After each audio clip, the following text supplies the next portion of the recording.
Hello and welcome back to another edition of Formscan for IrishRacing.com, and it's all about Epsom today. On today's show, Derby Day at Epsom as well. We're going to talk about the big race later on in the show, but as ever I'm joined by Stephen Harris and Ed Quigley. We've got their top tips from the weekend's action at Epsom. So we'll highlight as well, of course, being the Derby, but another race that's maybe caught your eye, Ed, is the Dash. So just take us through some of your thoughts on that just quickly.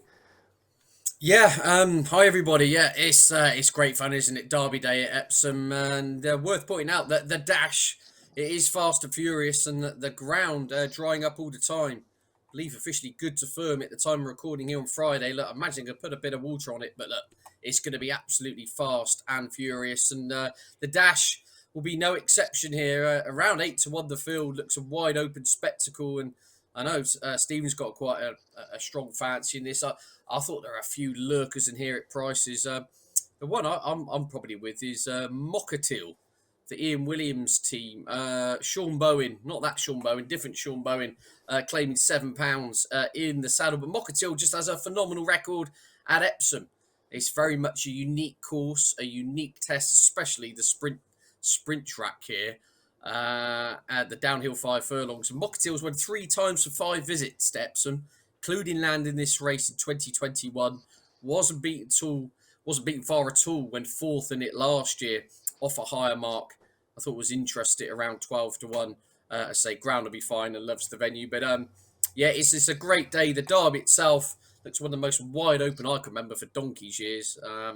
Really looks a puzzle. But it's a great day of action, Joe. And yeah, really looking forward to it. And the dash making no exception. That should be a great race. Of course, yeah, like I say, we will be going into the Derby in a bit more depth later on in the show. But Stephen, just to bring you in here as well, just your thoughts on Epsom as a track and kind of which horses it suits. As Ed says, it's a bit of a unique test, isn't it? Yeah, I mean, it's up and down. It's a roller coaster, Epsom, isn't it? Let's hope we have got genuine good fast ground. We certainly have on Friday as we go into the Oaks meeting on the faster side of good to firm.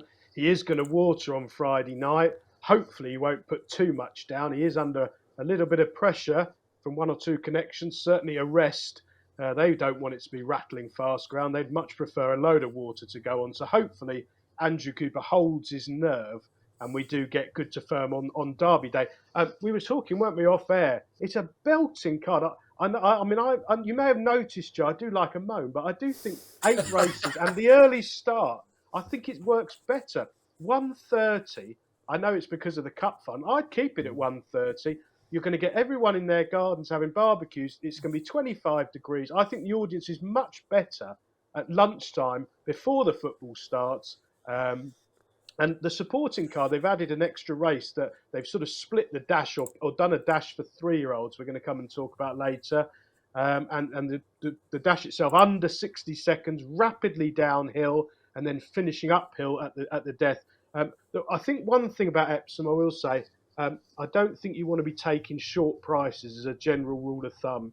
Luck in running plays a huge part, particularly in big fields, and the early positioning is usually crucial. It's not a place on quick ground. You want to be too far off the pace, and generally speaking, you want to be prominent and get on that far rail. And it's very difficult for horses to handle the camber, which slopes from left to right away from the grandstand. It's hard for horses to make up ground running against that camber. So something to bear in mind. It is a place, I must admit, I don't mind being a bookmaker sometimes at Epsom. I think you can get A, B, C and D beat at Epsom. You can get a right result. Things do happen in running there.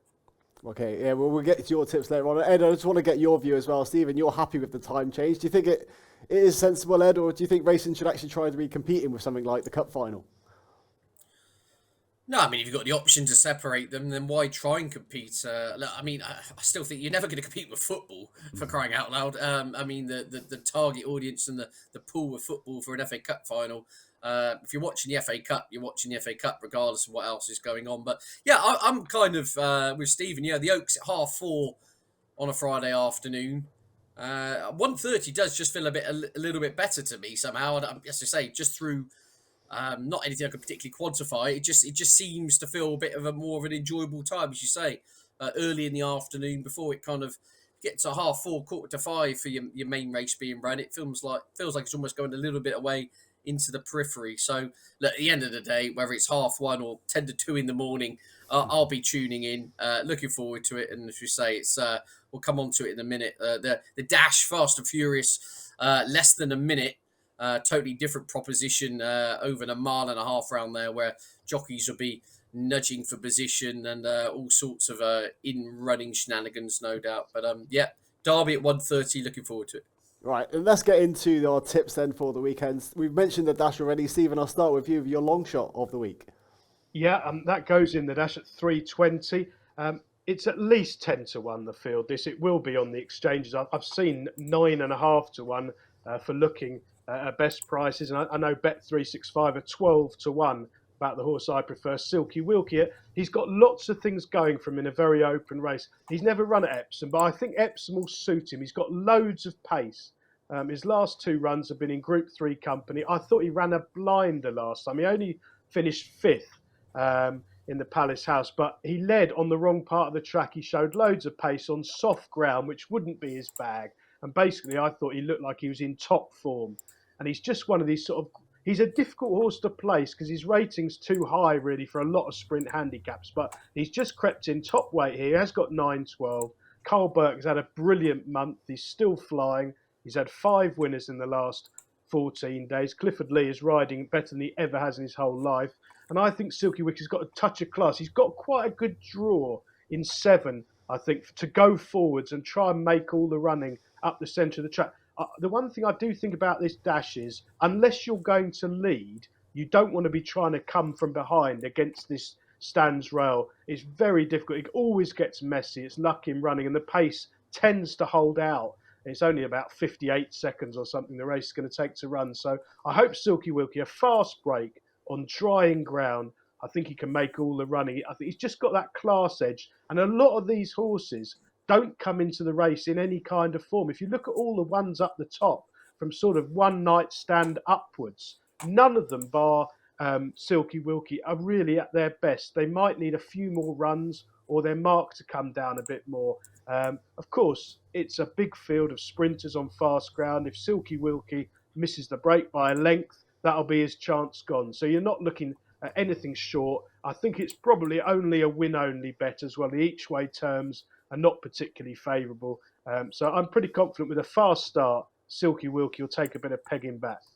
And as I've just tried to bring up here as well on irishracing.com, you can look at the draw analysis.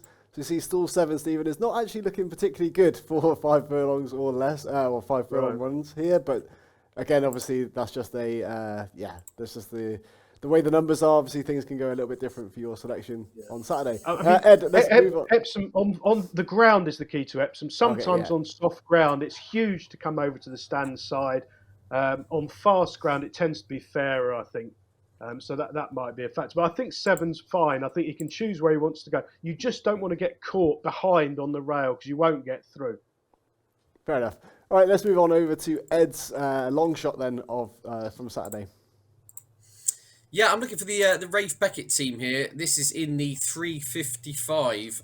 Promoter would be my each way selection. Around 12 to 1 for last looking. Rob Hornby in the saddle for the Rafe Beckett team are in fine fettle at the moment. Rafe Beckett Yard have been operating around a 25% strike rate. Well, they did for the whole of May. We've crept into June now. So their yard have started the season well. Now, this promoter's really interesting. I suppose that the negative first would be with the ground, in the sense that horse is never tackled ground anywhere near this. I mean, one on soft when the mud was flying at Chepstow, then disappointed at Newbury on heavy, and then was well beaten on soft last time out. So the ground is an unknown, but does come from quite a fast ground pedigree. But crucially, there's plenty of stamina on the dam side. Now, this horse has raced pretty much exclusively over 7 furlongs or thereabouts. Steps up to 10 here today. And I'll just say, if you look at the pedigree of this individual, I know that the dam is a Dabawi, but if you go back through the dam side, there's lots of middle distance screaming there. I just wonder if going up to 10 furlongs from 7, that's a big jump. But the genetics suggest there could be a lot of improvement to come here. And to be honest with you, being a Dabawi, by showcasing, I don't actually think faster ground will be a problem. It should probably improve promoter. Said the yard are absolutely flying, and if you watch the run at Chester last time out, we've spoken at the top of the show about Epsom being a very quirky, tricky track. Well, Chester, in a different kind of way, falls very much into that category, because if you blow the start on the Rudy, it's game over. You've got no chance of playing catch up. And that's exactly what Promoter did in that 7 furlong handicap last time out. Fell out the gates, was always playing catch up, but did make a bit of eye-catching late headway on that occasion. I just wonder if the market's totally missed this individual. He's got a pound back from the handicapper. He's off 89. Said he takes a huge step up in trip, but he comes from a fairly kind of 10 furlong to middle distance pedigree on the dam side. And excuse me, if you go back to the form of his win at Chepstow back in September, that's actually worked out really well. The horse of Charlie Hills he beat on that occasion has since rattled up a 4-timer. So there's substance to his form. I think the ground will improve him, but crucially, I think this 10 furlongs will improve him. And with the yard going well, yeah, Promoter. There is a bit of 14-1 floating around. That'll be my each way selection in the 355. Well spotted, Ed, on the pedigree side. Yeah, that's a really good point there. Moving on to our value angles. So, Stephen, we'll take your first one, and we're looking at the 1250. Yeah, the Diamond Group 300 grand to the winner, 6 runners. I'm very keen to play in this, primarily because I think the favourite, Highland Avenue, is far too short. Now, he's had a lot of training difficulties. I think he had a gelding operation in 2021 in September, and then had sort of 6 months off before he reappeared. He ran twice at Maydown badly. He then had another huge break and returned at Newmarket on soft ground in the race that Adayar won in May. I don't think that form amounts to a great deal. He had the run of the race. He was under pressure a long way out, and he weakened fairly tamely inside the final furlong. Now, it reads quite well because Adayar's a near top-class horse, but that's basically very flattering. He was just in front of Regal Reality, who reopposes here. So I'm quite keen to take that line of form on. I think Highland Avenue could easily bounce. He's obviously been difficult to train. The ground's now going to be firm or near as close to it. So there's lots and lots of question marks. And Charlie Appleby, by the way, this is something we haven't said on Formscan for about 3 years. I think his horses are very, very quiet. I think his strike rate is around 9 or 10% at the moment. There's been plenty of disappointments. I just wonder if they're right at the minute. So 5-4, you've got to have a bet in the race. Now, I did look at Escobar, but I think he's better in big field handicap. So I've come down on Colsay of Roger Varian. Now, Varian is beginning to go quite well. He's had 5 winners in the last 14 days. I think it's fair to say he's had a slower start than normal. His horses are tending to be needing the run. Colsay has been hammered in the market. Last time out of Goodwood, but he bumped into a horse of Charlie Hill's called Siqueiro's Gift, who is extremely useful. I think possibly top class. And Colsay was ridden. Colsay missed the break, which is never ideal in a small field at Goodwood. Ended up in a poor position, cruising. And when Siqueiro's Gift quick and clear, Colsay was still covered up and unable to get out. He got beat 5.5 lengths, but he ran a lot better than that. That was on softish ground. Faster ground will suit him. There should be loads more improvement in the tank. He's only had 4 career starts. Varian's now in form. I think he's favourite, and he's 3-1. I think he's one of the better bets of the weekend.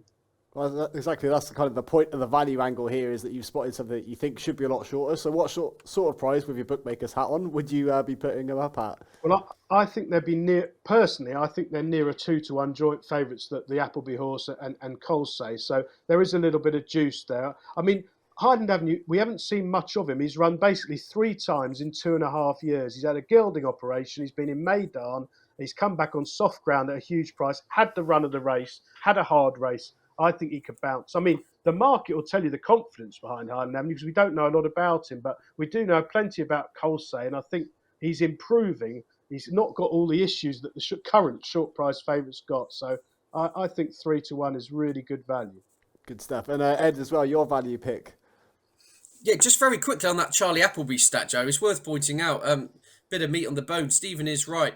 Since the 1st of May, the yard operating at 10% strike rate, which isn't disastrous for a normal yard. But when you put it into context, that for the whole of the calendar year of 2022, Charlie Appleby operated at 31%. That is a massive drop-off. He had 2 odds-on shots turned over, absolutely stuffed last week, including 2 which cost 600 grand. He had a 1.1 million individual beaten yesterday as well. So, yeah, I mean, they're not bang out of form, but for some reason, I think Stephen does touch on it. The stats are there. They're not quite firing on all cylinders of what it is. And I know we're going off on a bit of a tangent, but there's a lot of new market trainers suggested there's a lot of problem with allergies at the moment with a lot of their horses. I think that could be that without personally being able to quantify it, I think a lot of horses are running massively below par. And a lot of trainers, I think Roger Chance alluded to it, the Margersons alluded to it middle of the week. Essentially, a lot of horses have got hay fever, they've got sniffy noses, and you don't kind of find out until you run them. So it kind of all dovetails into Stephen's point about you're taking short prices at Epsom, especially this time of year as well. There seem to be a lot of horses going and miss. So it's got to be you've got to be a nervous backer at 6-5 of Highland Avenue. But yeah, back to my selections and my value play. Yeah, that would be Potapova, who runs in the, was it 210, isn't it? It's the 210, which is the Princess Elizabeth race. Now, she was runner-up in this 12 months ago.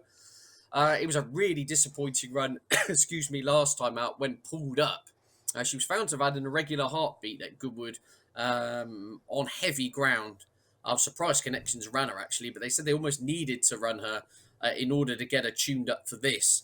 And I just think she could run a really big race here. The fact they're giving her the green light, it's obviously a sign of confidence, but she's going to have a quick surface. There's no, even if they water it, it's going to be nothing like Goodwood heavy, put it that way. I say she wasn't beaten far in it last year. And essentially, I'm just against Prosperous Voyage, who on the figures is the best individual in the field. But I still wonder if the overall profile of Prosperous Voyage is just massively flattered by that one standout run when beaten in Spiral. Obviously, we'll remember that day last summer when Spiral at 1-8 was turned over at Newmarket, and Prosperous Voyage caused an upset as a 16-1 shot. Well, subsequently, Prosperous Voyage has not really been able to run anywhere near that level of form. And I just wonder if that was a bit of a kind of one swallow in the summer. And I wonder if she's a little bit overrated to suggest that she is a 112 rated filly. That's just a personal point of view. So I think she's there to be taken on. Potapova, back on fast ground. The form of the Sir Michael Stout yard, a little bit of a worry. He's gone a little bit cold in the last fortnight, but which is quite funny because I'm pretty much tipping up Sir Michael Stout horse in every race he runs this weekend. But I think Potapova back on fast ground against a favourite, as I say, Prosperous Voyage looks skinny enough in the market for me at around 7-4, and I'm going to go with Potapova at 5-2 to turn her over. And obviously, Ed, as well. I mean, if anything, your tips underperform, we can maybe blame the hay fever as well. And I can always use that. I can always use that excuse. Absolutely, yeah. Exactly. So you say you're taking on Frankie. So let's move on to the Derby. Obviously, Frankie's last season, potential big story there if he actually goes and wins it for a third time. But Ed, just give us your breakdown of this year's renewal. We're going to move on to the Derby now. Yeah, I think it's gloriously wide open. It really, it's got a remarkably wide open field. I mean, obviously, Stephen's got a couple of years on me. I'll be polite, but what I'm trying to say is, most recent derbies, I just remember all these hype horses turning up. The Australias, I mean, Authorised couldn't lose. I mean, Motivator going back, 20 years or so ago. The Galileos, there seemed to be real standout kind of alpha horses, which you thought, right, they're going to make up into superstars. I mean, this is being priced up like a 3-mile handicap chase around Market Raisin, aren't we? I mean, where you look at exchanges, you're touching 4-1 the field in the Derby, remarkably wide open, and I suppose in part you could kind of pick holes apart of them all. Not at least the favourite, August Rodin, of course, was a star 2-year-old, but however you want to dress it up, the Newmarket run was an absolutely deplorable in the 2,000 guineas. You're asking me to back a horse 7-2, 4-1 to win a Derby on the back of being beaten the length of the home straight in the 2,000 guineas. Now, there's excuses A, B, C, all the way through to Z in the aftermath. And I've got to admire the Ballydoyle confidence is unwaning. I mean, Aiden O'Brien, when interviewed on racing television earlier in the week, saying, you mark my words, you'll see the real August Rodin at Epsom. And maybe that's the case. But, his 2-year-old form, while it was very good from a win perspective, a lot of it was on very soft ground, and the actual collateral form is taken some real knocks, hasn't it? Epictetus kind of fluffed his lines last time out of York. Obviously, Holloway Boy ran in the 2000 guineas, and he was stuffed as well. So I don't know. All in all, I just think there's massive question marks about all of them, and I'm just going with the one who's got a massive question mark because he was beaten last time out. But Passenger, each way 6-1 or there or thereabouts. He's unexposed. He's open to improvement. I know the stats naysayers are out, giving the old Dante to Derby record of if you've been beaten in the Dante, you don't win the Derby as a general rule. But Passenger wasn't beaten on merit in the Dante. He did not get a clear run whatsoever. I'd be confident he'll turn the form round with White Birch and the Andrew Balding horse, the Foxes, isn't it? The Foxes, yeah, the one that won the Dante. I'm confident he could turn that round. And also, just wanted to throw back at the Doomsdayers that the only horse who was beaten in the Dante and then went on to win the Derby was a certain Workforce, trained by Sir Michael Stout, obviously same trainer, and went on to smash the track record up. So the fact they've supplemented him for this speaks volumes. And I think in what is a really wide open race, you've got to have a tilt at it. We've spoken about Military Order. He's got to be a worry for the stable form. He didn't exactly blow you away at Lingfield, did he, with his performance? Arrest, best of his form coming on deep ground. The same you could kind of say about Jessica Harrington's representative, would like a lot of rain. It's a race with a lot of unknowns. Whereas the Oaks, I think you're kind of looking at the kind of top 2 or 3 in the market here. This is wide open. I'm generally against those right at the top of the market on value grounds. Passenger, you can get 13-2 each way. I think you'll get a very good run for your money. And well, Stephen, you're going for the same horse actually, so I'm not sure if you copied Ed's homework, but anything extra to add? As they used to say on University Challenge, no conferring, Joe, no conferring. I agree completely with what Ed's. I mean, the first thing to say from a slightly different perspective, the market is going to be fascinating. I always say about these Ballydoyle, Michael Tabor horses.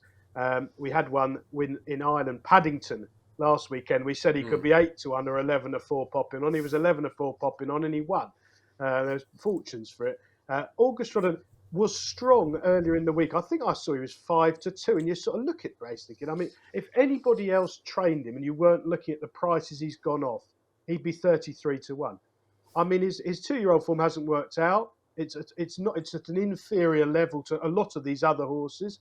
He was sent off 13-8 in the 2000 guineas. He ran diabolical. Now, Aiden is a genius. He's done this before with horses that have bounced back. Little Big Bear bounced back at Haydock from beating the ambulance home on his reappearance, and he could well do it again here. But I mean, I think at 4-1, it's a terrible, terrible price. Win, lose, or draw. You've got to be against him. He's got loads to prove, not least of all stamina. I know people go down breeding lines and say he's bound to stay. Well, not what I've seen of him. He's 4 furlongs into the unknown on much quicker ground. He ran badly a few weeks ago. It wasn't 6 months ago. It was a few weeks ago. So put your hands up. It'll be some transformation. I think the move is probably to lay him a place at around 6-4, 7-4, something like that. Because obviously, Aiden O'Brien's trained a million Derby winners. He knows exactly what's what. He can measure them at home. But there must be a chance this one doesn't stay or runs badly again. And you'll be able to lay him at a short price. He does.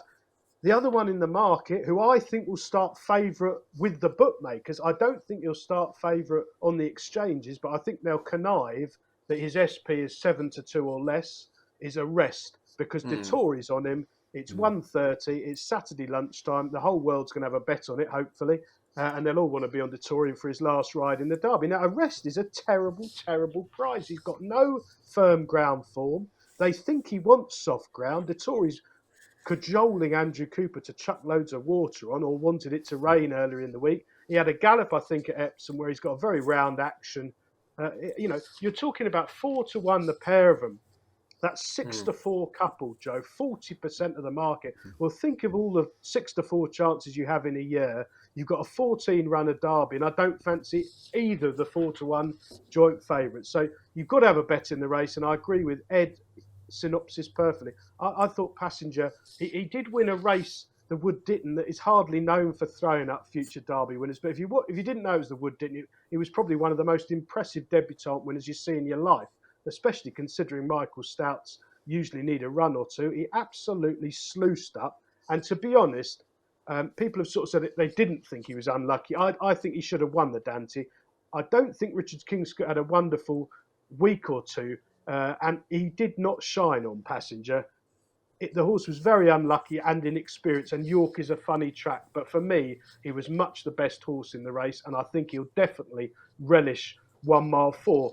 You're getting 6 or 7 to 1, as Ed said, each way, maybe with an extra place here or there. I think he'll run a really, really big race. The other one who I think is overpriced and has been ignored, which often happens in racing, is the Foxes.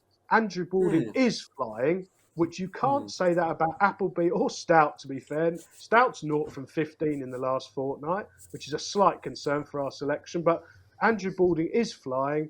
The Foxes won the Dante. That's the only thing.